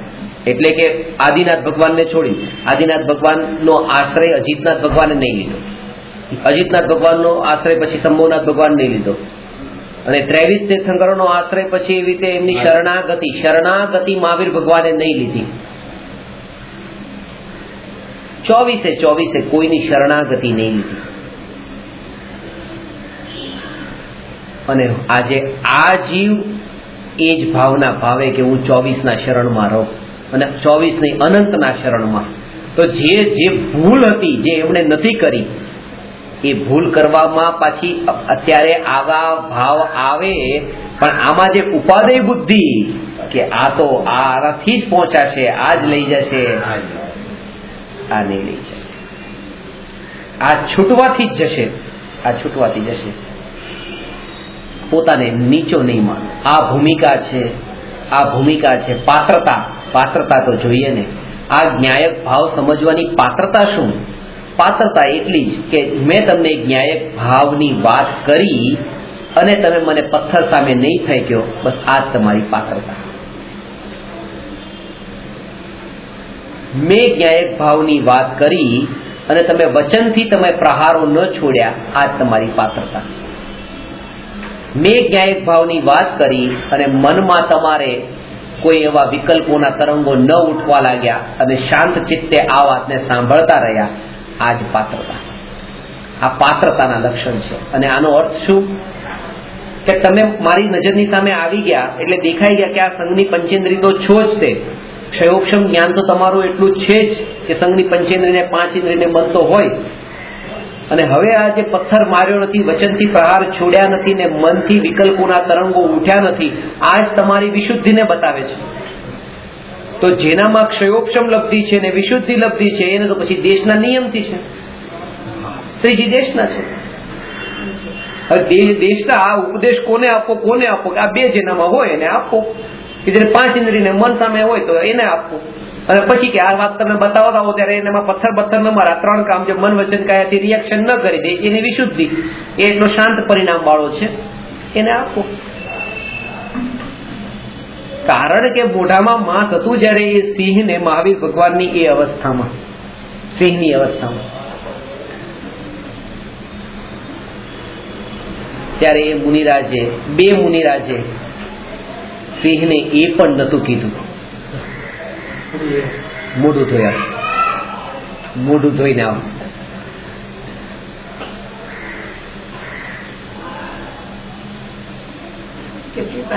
અને ઉપદેશ આપ્યો અને સિંહને સમ્યક દર્શન થયું.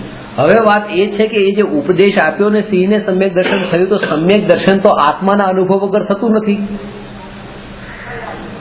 તો એ સિંહને ઉપદેશ પણ પછી આત્માનો જ આપ્યો હશે. ખાસ એ છે કે હજુ અહીંયા અમે તમને બેસાડવા માંગીએ છીએ ઊંચા આસને, અને તમારે જાણી જોઈને હજી નીચે નીચે રહેવું છે કે તમે શિષ્ય તરીકે રહેવા માંગો છો. અમે તમને ગુરુ નહીં, અમે ભગવાનના પદે બેસાડવા માંગીએ છીએ. એ પદ અને બેસાડવા શું, તમે છો જ અત્યારે બેઠેલા છો, સ્વભાવમાં ભગવાન છો, સ્વભાવથી ભગવાન છો. અને આ અભ્યાસ છે, એ અભ્યાસ અહીંથી જ શરૂ થાય છે. તમે અભ્યાસ કરો એવો, જેવા તમે બહાર નીકળ્યા, જે ભાઈને જોયા આ પણ ભગવાન આત્મા છે, આ પણ ભગવાન આત્મા છે. કોઈ બેનને જોયા આ ભગવાન આત્મા છે.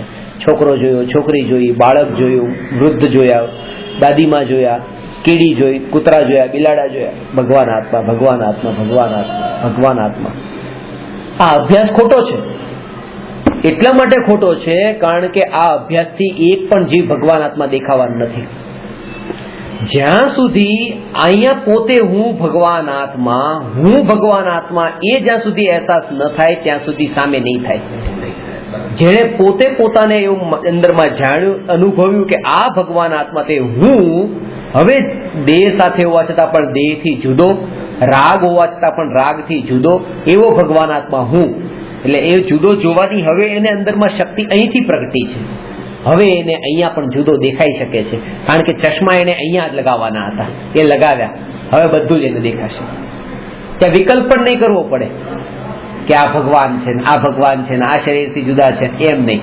સહજતા એવી હશે, જેમ અત્યારે જેમ સહજ રૂપે દેખાઈ ગયું કે આ શરીર છે, આ મનુષ્ય છે, આ તિર્યન છે, સહજ, એમ સહજ થઈ જાય છે. ત્યારે વિચાર રોજ રોજ નથી કરવો પડતો, આ મારો ભાઈ છે, આ મારી પત્ની છે. કેટલી વાર વિચાર કરીએ દિવસમાં? કઈ નહીં, અંદરમાં એટલું ધરબાઈ ગયું છે, ઠસાઈ ગયું છે, આ પત્ની છે, આ છોકરા છે, આ મારું ઘર છે. તો એમ જેમ દ્રઢતા જેમ આવી છે, એમ આ પણ દ્રઢતા, હું ભગવાન આત્મા છું, આ પણ ભગવાન આત્મા છે, એ સહજતા, એનો પણ વિચાર નથી કરવો.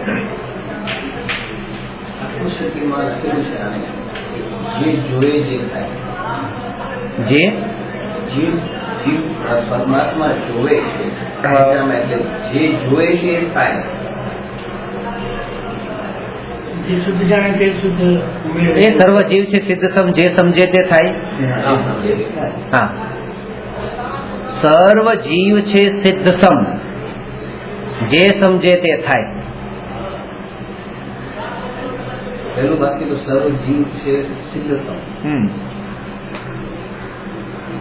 સર્વ જીવ છે સિદ્ધ સમ. સિદ્ધ ભગવાનને જેવી શુદ્ધ પૂર્ણ શુદ્ધ પર્યાય પ્રગટ થઈ છે, એવું શુદ્ધ દ્રવ્ય સ્વભાવ દરેક જીવમાં છે. એ જ કહું કે પેલા પરમાં એવું છે, પછી થાય. પોતે નથી આવતું. સર્વ જીવ છે સિદ્ધમ, એટલે પોતે પણ ના, બરાબર. સર્વ જીવ છે સિદ્ધસમ, તો સિદ્ધ એ પૂર્ણ શુદ્ધ પર્યાયને બતાવી, પણ એ પૂર્ણ શુદ્ધ પર્યાયને બતાવીને અંતરમાં પછી પોતાની હવે મહિમા બતાવી. પોતાની મહિમા એ તો ખાલી એટલા પૂરતું હતું. આના માટે મેં તમને પેલી નિરમા કંપનીની એડવર્ટાઇઝનું એક્ઝામ્પલ આપ્યું હતું, યાદ હોય તો, ઉમરાળામાં, કે એક કપડું ચોખ્ખું છે બિલકુલ અને એક કપડું ગંદુ છે.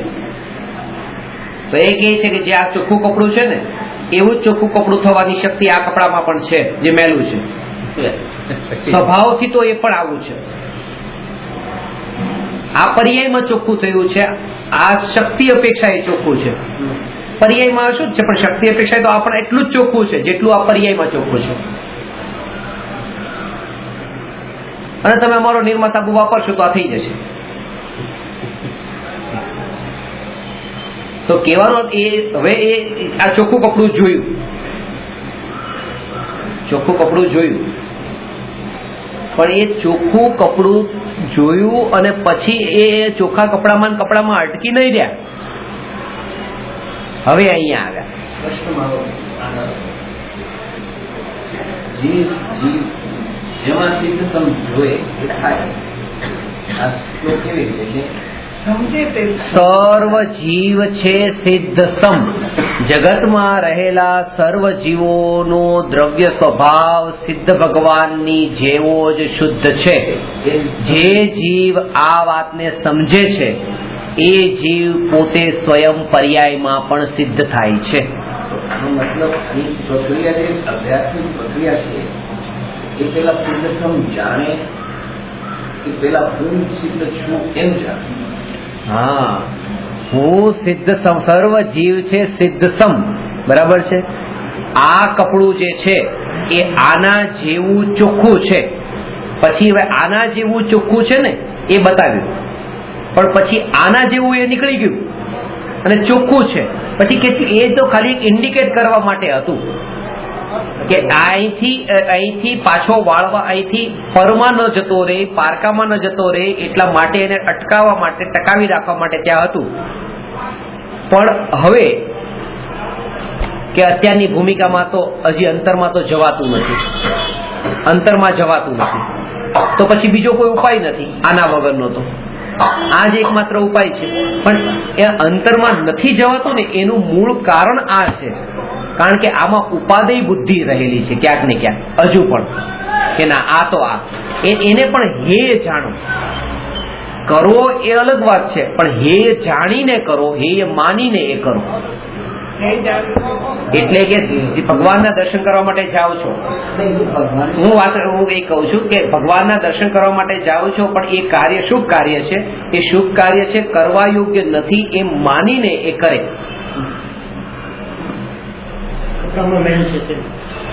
અભ્યાસની વાત આપણે અભ્યાસની વાત કરવા જઈએ આપણે પ્રેક્ટિસ કેવી રીતે કરવી? પ્રેક્ટિસ શરૂઆત પોતાથી કરવી કે પરથી કરવી? પોતાથી. પહેલો ઘડો ઊંધો મૂક્યો તો પછી બીજો ઊંધો જ છે. પછી શરૂઆત તમારાથી જ કરો. તમે અહીંયા જ્યારે તમે પોતાનાથી શરૂઆત કરશો ને, અંદરમાં પ્રગટેલી ન્યાયકની અનુભૂતિ એ તમે ત્યારે મહાવીર ભગવાનને જાણતા નથી, અને મહાવીર ભગવાનને જાણી લો તો તમે પછી પોતાને પણ જાણી દેશો, એ ઊંધી વાત છે. પોતાને જે જાણે છે એ ભગવાનને જાણે છે. એટલે ખરેખર જ્ઞાનીને જ ભગવાનની શ્રદ્ધા હોય છે. એનો મતલબ શું કે અહીંયા જેવો અનુભવ થયો છે એ અનુભવ થયેલું એ ત્યાં અનુભવ તો ત્યાંનો થઈ શકતો નતો. આવા ભગવાનનું સ્વરૂપ પણ આવું. પેલા જે હતું એ અનુમાન હતું કે ભગવાન જેવા આપ છો એવો હું છું, એ અનુમાન હતું. હવે આ જે હું જેવો છું એવું જ જગતમાં બધા જીવ, એ અનુભવ પૂર્વક છે. અનુમાન અને અનુભવ આ બંનેમાં ફરક છે. હા, જ્ઞાન પરનું પણ હોય, અનુભવ એકલો સોનો હોય. સંસ્કાર અંતરમાં જેને અંતરમાં પોતાની મહિમા પોતાની એવી આવે, હું આવું પરમ તત્વનો શાંત ચિત્તે વિચાર તો કરે. પોતાની મહિમા ભાવથી એ શાંત ચિત્તે એનો વિચાર પણ કરશે. એનો વિચાર કરતા કરતા સહજ રૂપે એનો મહિમા ભાવ આવશે.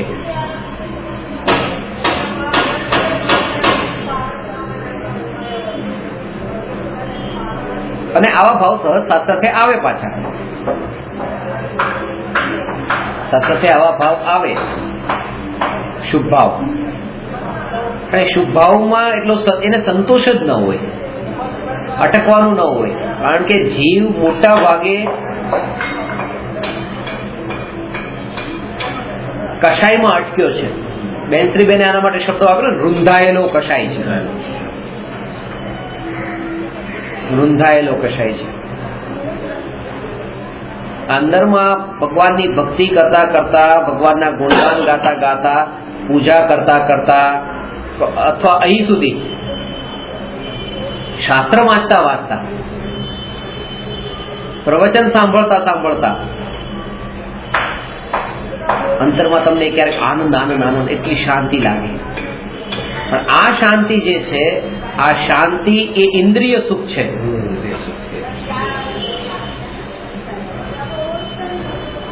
કઈ અલગ નથી. જેને સ્વભાવની અંદર જઈને અનુભવ કર્યો એ જીવ આ બેના ભેદને ટાળી દે છે, બે ભેદ ટાળી દે છે.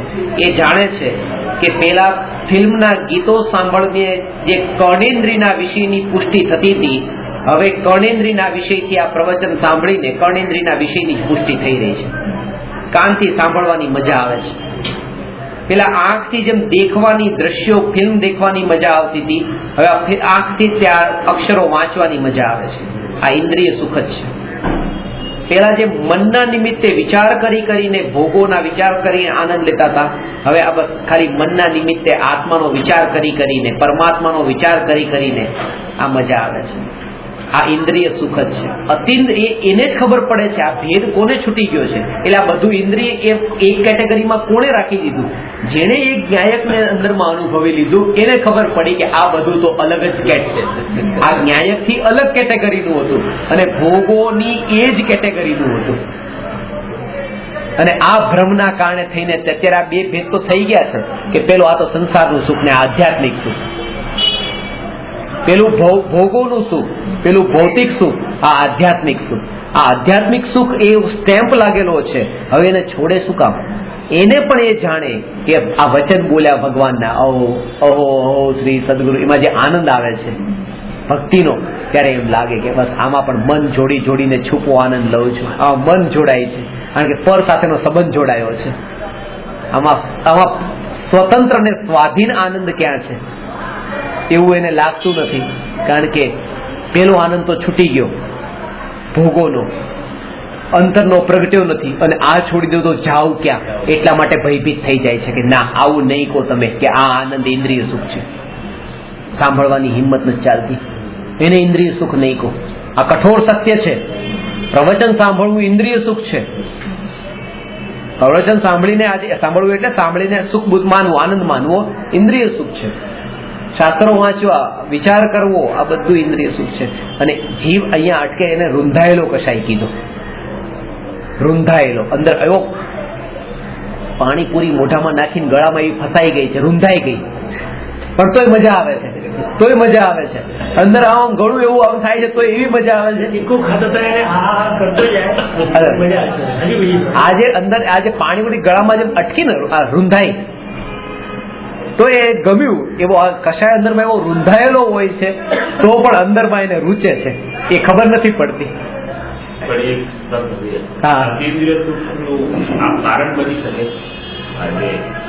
હા, કહું આમ અતિન્દ્રિય સુખનું કારણ બની શકે, પણ આમાં સંતુષ્ટિ એ અતિન્દ્રિય સુખ પ્રાપ્ત ન થવાનું કારણ બની શકે.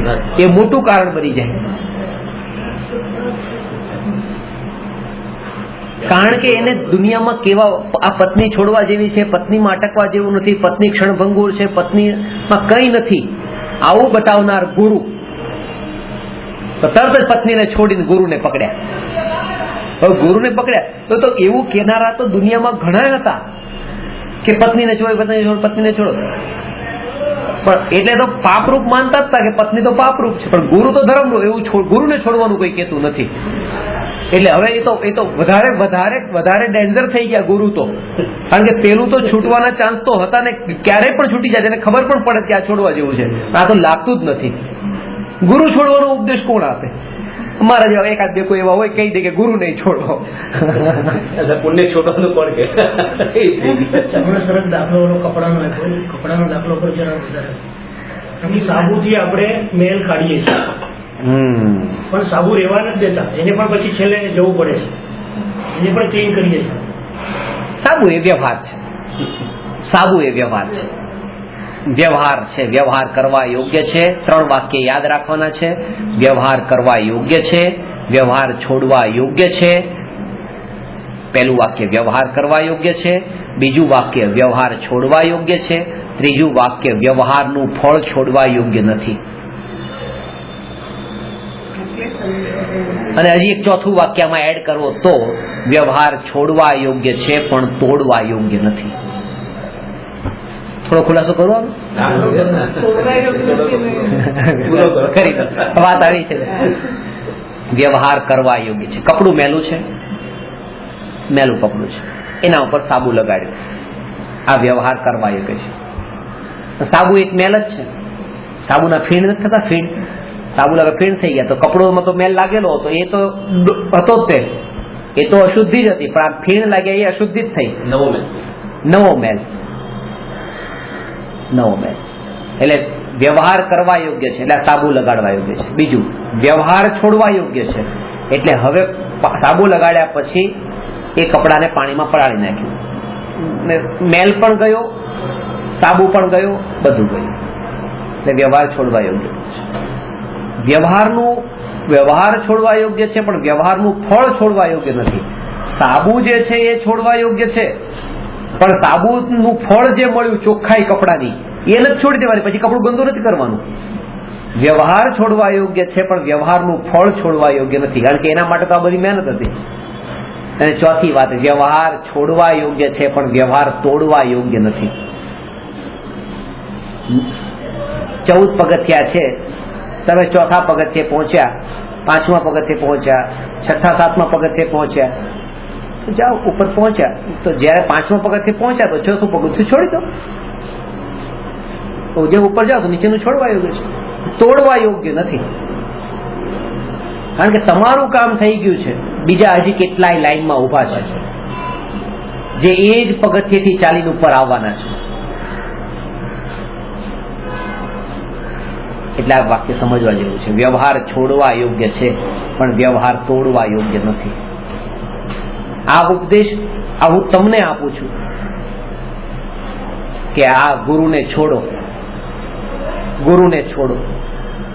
પણ જયારે હું ઇન્ડોનેશિયાના અને મલેશિયાના સ્ટુડન્ટને જયારે હું આ વાત બતાવતો હોઉં ત્યારે હું એને એ જ કહું કે આજે બટાટા ખાઈ લેજો. કેટલી દૂરની વાત છે, આજે બટાટા ખાઈ લેજો, બટાટામાં ચલાવી લેજો, કારણ ખબર છે નહીં તો આજે તો એવું માંસાહાર ને એવું દરિયાનું સી ફૂડ ને બધું એવું ખાવાના છે. એનાથી આગળ એ સ્થિતિ એની અલગ છે. પણ મને એમ લાગે છે કે તમારી પાસે 3 વસ્તુ ઓછી છે, એટલા માટે આયુષ્ય પણ ઓછું છે, બુદ્ધિ પણ ઓછી છે અને ધર્મની રુચિ પણ બહુ ઓછી છે. એ જીવોએ જેટલું બને એટલું જલ્દી અહીંયા આવી જવું. કારણ એ છે, એટલે આ ક્ષયોક્ષમ જ્ઞાન માટે પણ કહું છું.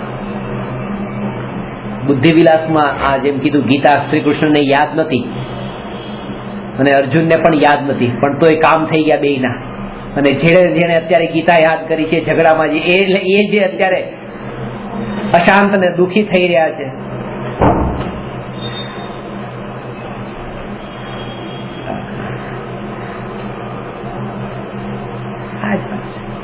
યાદ કરવું અલગ વાત છે. ત્યાં આપણા પ્રવચન ચાલતું ને, મુકેશ બધા યાદ કરતા, બધા વર્ડ ટુ વર્ડ આન્સર યાદ કર્યા.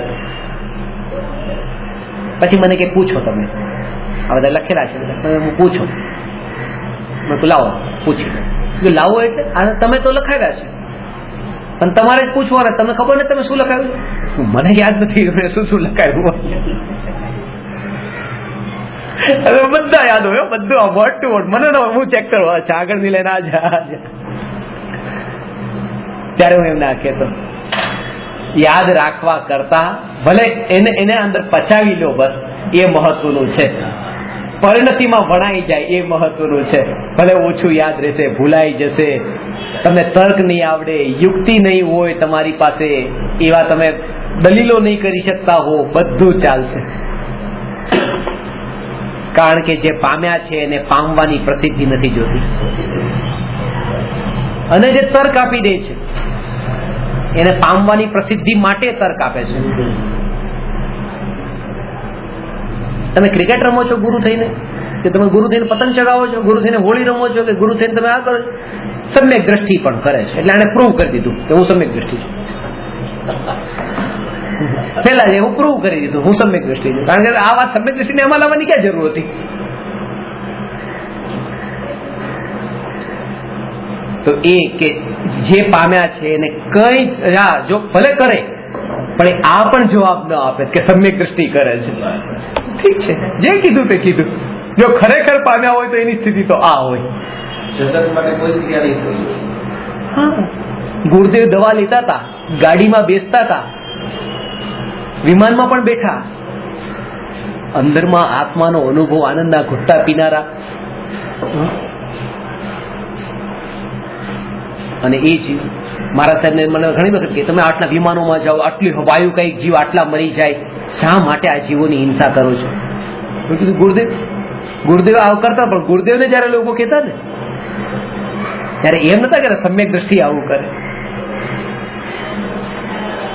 કાંઈ નહીં ચૂપચાપ. કારણ કે પ્રધાનતા આપી હોય તો કઈક અસર થાય. કારણ આવું કેમ કીધું? ઇમ્પોર્ટન્સ આપ્યું હોય કે અરે આમને મને આવું કહી દીધું. આજે કોઈ અજાણ્યો વ્યક્તિ મને ગમે એમ કહી દે, ખરાબ શબ્દ બોલે, મને એમ ના લાગે, પણ આમાંથી કોઈ મને કહી દે એમ લાગે આ લોકો આવું મને કીધું. ઇમ્પોર્ટન્સ આપ્યું હોય તો અસર થઈ જાય. હવે જેને ફળને મહત્વ જ નથી આપ્યું તો એ પછી વચનો પણ એટલા પ્રભાવિત નથી કરતા. અને તોય પછી પ્રવચનમાં આટલું તો સમજાવતા કે ભાઈ પર્યાય દ્રષ્ટિ જેની છે એને એ જ દેખાય છે. દ્રવ્ય દ્રષ્ટિ જયારે અંદરમાં પ્રગટ થશે ત્યારે આ નહીં દેખાય, દ્રવ્ય દેખાશે. દ્રવ્ય દેખાશે. આ એક ખુલાસો કરતો આપણે જે સમ્યક દર્શન પ્રગટ થાય એ ક્રમે થાય કે એમનો કંઈક ક્વેશ્ચન હતો એટલે એમને થોડું સમ્યક દર્શન અમુક ગુણો, જેમ કે થોડા ગુણો આજે પ્રગટ્યા, પછી ધીરે ધીરે શુદ્ધતા વધતી ગઈ, શુદ્ધતા વધતી ગઈ. કષાયો મંદ પડતા જાય, આમાં તો ક્રમે થાય. કષાયોની મંદતા ક્રમે થાય. એટલો કષાયનો ભાવ કે પેલા તો દૂરના જ્યાં હતા ત્યાં પણ આપણે લડાઈ ઝઘડા માટે પહોંચી જતા, બચાવવા માટે પહોંચી જતા. હવે આવા તીવ્ર કષાય ભાવ ન રહ્યા, પરિવાર પૂરતું રાખ્યું, પછી પરિવારથી પણ હટી ગયા અને પછી એ પણ બંધ થયું. તો આ જે કષાયો ધીરે ધીરે એના ક્રમે મંદ પડે છે.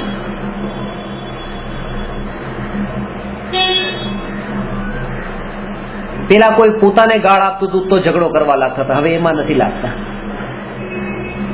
પણ પરિવારને એમાં પણ નથી લાગતા. પણ ભગવાનને કોઈ કહી દે અમારા ભગવાનને તો નથી સહન થતું. તો ક્રમે કરીને હવે એ જીવને કશાય એવા મન પડતા છે કે ભગવાનમાં પણ નથી કઈ થતું. કોઈને જે કેવું હોય તે કે કશાયની મનતા ક્રમે થાય. પણ સમ્યક દર્શન જે પ્રગટ થાય છે, સમ્યક દર્શન એ એક જ સમયમાં પ્રગટ થાય છે. સમ્યક દર્શન, સમ્યક જ્ઞાન, સમ્યક ચારિત્ર જે સમયે નિર્વિકલ્પ આત્માનુભૂતિ થઈ એ જ સમયે સમ્યક દર્શન પ્રગટ થઈ જાય છે. પણ એની પાછળ આ બધો પુરુષાર્થ જે ભૂતકાળનો હતો બધો અંદર ગર્ભિત છે. પ્રગટવું એના માટે હું એક દ્રષ્ટાંત આપું છું. દોડ માટેનું, રેસમાં જે દોડે છે દોડવીરો, તો આખું રાઉન્ડ ફરતા બહુ દોડે. હવે એ જે પહેલો નંબર છે દોડીને પછી જેવી તરત જ અહીંયા રિબીને પહોંચ્યો, રિબીન કટ થઈ, એ પહેલો રિબીન કટ થઈ ત્યારે એ પહેલો નંબર આવ્યો. એના વગર પહેલો નંબર નતો. થોડો પણ દૂર હોય તો પહેલો નંબર હોવા છતાં પણ પહેલો નંબર નથી. એ વિજેતા નથી. વિજેતા તો ત્યારે છે જ્યારે રિબીન. કેટલી વાર લાગી? એક સમય લાગ્યો. પણ આ બધું જે દોડ્યો ને આ બધી મહેનત એના અંદર ગર્ભિત છે. એ રીતે સમ્યક દર્શન થાય છે તો એક જ સમયમાં. એટલે એમ નહીં સમજવું કે પેલા થોડોક આનંદ પ્રગટ થશે, પછી થોડો આનંદ, પછી થોડો આનંદ, કારણ કે એ આનંદ પાછો પેલો ઇન્દ્રિય આનંદ હશે. પ્રગટ થયેલો જે અતિન્દ્રિય આનંદ છે એ ક્રમે ક્રમે નથી પ્રગટતો. એ તો અતિન્દ્રિય તો એ જ સમયે, પહેલા જ સમયે પૂરેપૂરો પ્રગટે છે. એ તો પૂર્ણ કે અપૂર્ણ? કારણ કે પેલો જે પ્રગટેલો જે લાગતો હતો એ તો કશાયની મનતાનો તો ઇન્દ્રિય સુખ જ હતું, અને એને સમ્યક દર્શનનું પાછું થોડું થોડું અંગ માની લેવું ને સમ્યક દર્શનનું સાધન પણ માની લેવું એ મોટો ભ્રમ છે. સમ્યક દર્શન એનાથી નહીં થાય. કશાયની મંદતા એટલે ગુણો પ્રગટ નથી થયા. કહું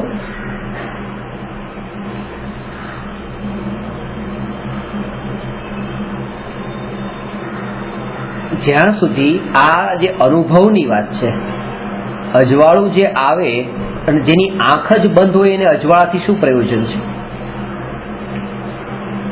ગુણો તો પ્રગટ જ છે, અજવાળું તો હાજર છે. જેની આંખ જ બંધ હોય તો આંખ ખુલી, બસ આ જ પુરુષાર્થ છે. અને આંખ ખુલવાનો મતલબ છે અનંતાનુબંધી કશાય જતો રહેવો, મંદ પડવો નહીં. સમ્યક દર્શન કીધું ને, દર્શન એટલે દેખવું. આજે ખુલી આંખ ખુલી અને એક સમયમાં ખુલી. પણ એના પેલા જે એનો નિર્ણય કીધો છે, નિર્ણય એનો દ્રઢ થતો જાય છે. આ સાંભળીને કે હું જાણનાર છું એમાં નિર્ણય થતો જાય છે, પણ અનુભૂતિ નથી બની જતી. અને ખાસ વાત આ સમજવાની છે, એને આત્માનું સ્વરૂપ ન માની લે તો જ પહોંચશે પ્રાપ્તિ સુધી.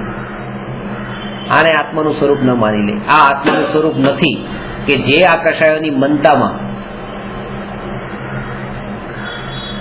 જે અંદરમાં શાંતિ લાગે છે એ કષાયનો આનંદ લીધો છે, કષાયનો જ આનંદ લીધો છે. જેમ ત્યારે રાગનો આનંદ હતો, આ રાગનો આનંદ છે. આત્માને પ્રાપ્ત કરવાનો પણ રાગ, એનો આનંદ છે.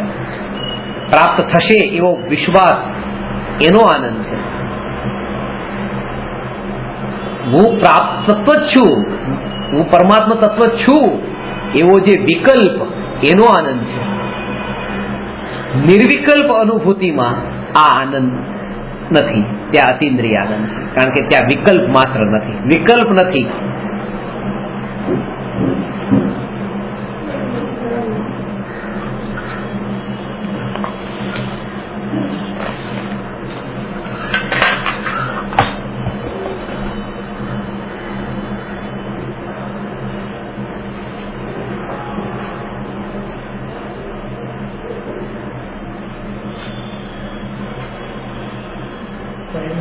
શુદ્ધતા પ્રત્યે કોઈ આપનાવે પણ એ શુદ્ધતા પ્રત્યે ક્યારે આત્માને જાણે ત્યારે શુદ્ધતા પ્રત્યે એ શું છે? આત્માને જાણે એ જ સમયે શુદ્ધતા પ્રગટે.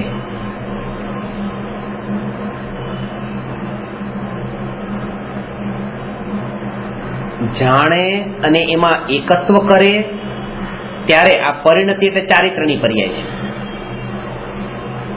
જે જાણ્યું આ હું, તો એમાં જે એકત્વ કે આ હું જ છું, એ એકત્વના બળે આ શુદ્ધતા પર્યાયમાં પરિણતિમાં નિર્મળતા પ્રગતિ.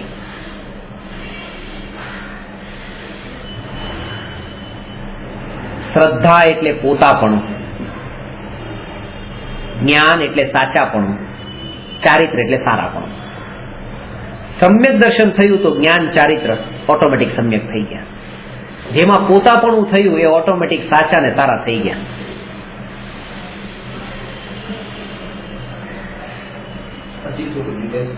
દીકરો ગર્ભમાં છે, પોતાનો છે, દેખ્યો નથી પણ પોતાનો છે. જન્મ આપ્યો પોતાનો છે એ ભાવથી, કારણ કે દેહ પોતાનો છે, દેહથી જન્મ્યું એ પોતાનું, ઓટોમેટિક એ ભાવ પડેલો છે. દેહ પોતાનો એટલે દેહથી જન્મ્યું તે પોતાનું, ને દેહ જેનાથી જન્મ્યો એ પણ પોતાના, ખાલી નામ અલગ આપ્યા છે. બાકી પોતાપણું તો પોતાપણું તો એ જ છે, અટેચમેન્ટ, બસ સંબંધ. નામથી શું પ્રયોજન છે? ત્યાં મા બાપ કીધા કે અહીંયા દીકરા કીધા. શરીરથી સંબંધિત છે તેને પોતાના માન્યા. દીકરો પાડોશીના છોકરા સાથે ઝઘડે છે, ખબર છે પોતાના દીકરાનો વાંક છે તો ના, આ સાચો છે, મારો દીકરો સાચો છે, મારો દીકરો સાચો છે, એ જ સાચો લાગે છે અને માને પણ છે. અંતરમાં એક મૂળ કારણ એ છે કારણ કે જે પોતાનું લાગ્યું હોય ને એ જ સાચું લાગે અને એ જ સારો લાગે. બીજા ઘણા દેખાવડા હોય પણ પોતાનો છે એ જ સારો લાગે છે. તો સાચું અને સારું કોઈને જો માનવું હોય તમારે તો પેલા એને પોતાનું માનવું જરૂરી છે. અને આત્મા આપણને સત્ય સ્વરૂપી, સત્તા સ્વરૂપી, સારો, ઉત્તમ લાગતો નથી કારણ કે કોઈ પારકો લાગે છે. જેને લાગ્યું કે આ હું પોતા એટલે મેં તમે કીધું કે પરને અહીંયા નહીં રાખો. હવે પરને છોડીને એકલા તમે તમારા ઉપર, પોતાના ઉપર અભ્યાસ કરો. પહેલો ઘોડો સીધો મૂકો. પોતાનાથી જો પુરુષાર્થ શરૂ કર્યો તો ઓટોમેટિક પછી આત્મા મહાન લાગશે. આ પોતાનું શ્રદ્ધાના બળે જ્ઞાન ને ચારિત્ર ઓટોમેટિક પલટાઈ જાય છે. વિશેષ નમો અરહંતાણમ નમો સિદ્ધાણમ નમો આયરિયાણમ નમો ઉવજ્જાયાણમ નમો લોયે સૌવસાહું